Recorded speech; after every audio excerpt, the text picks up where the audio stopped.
Did you also think that you needed a record label to release your music on streaming platforms?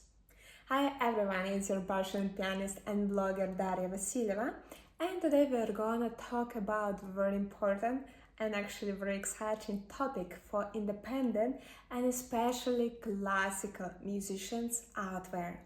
The topic is gonna be how you can release your recordings on streaming platforms out there. It could be, for example, a recording of a classical piece if you're classical musicians, or it could be your own composition or cover song. So you can release all of these on streaming platforms by yourself. So you don't need actually to be signed to a record label, which so many of classical musicians still believe. Of course, being with a label has its perks. Of course, we help a lot with promotion because we have so many means to it, right? We also take care of all technical stuff for you. But there is a catch.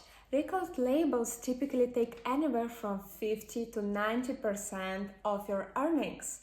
And let's be real, unless you're already a star, earnings from streaming services aren't that high to begin with.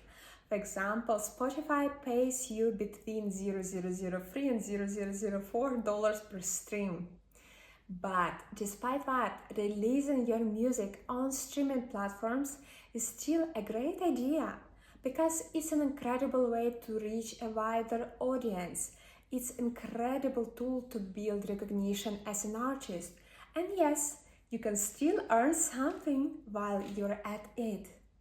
Well, now, how do we as classical musicians actually release our music?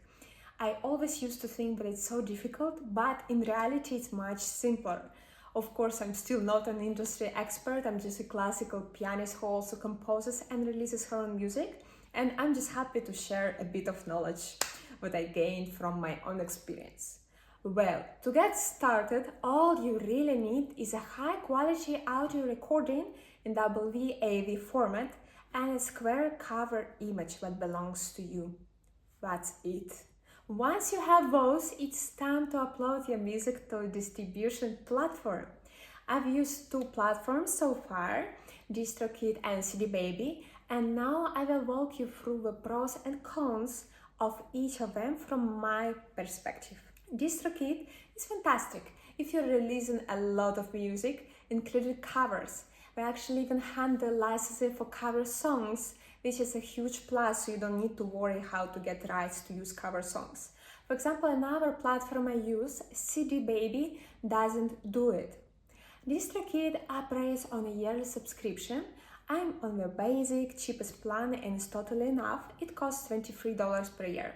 You pay only once a year and then you don't need to pay anything extra when you put your release out there. But keep in mind, if you stop paying, DistroKid eventually will remove all your music from the platforms. So it's quite a commitment, but it's still worth it if you really release a lot. For classical music releases, I prefer to use CD Baby. It's one-time fee of about $10 per track, and once it's up, you don't need to worry about recurrent payments.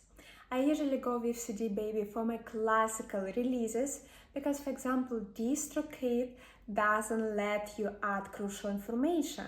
For example, the opus, the number or the key of a piece, which is crucial for classical music submissions, especially to platforms like Apple Music. So Apple Music actually just won't accept your release of classical piece if it was made through DistroKid, again because it couldn't include, for example, opus or the key. I've also left some useful links down below, including one that actually gives you 7% off your first year of membership on DistroKid. So don't forget to check those out if you're interested in releasing your recordings. So there you have it, a quick guide on how independent classical musicians like us can release music on streaming platforms. I hope it was useful and helpful for you, and let me know in the comments if you have any additional questions.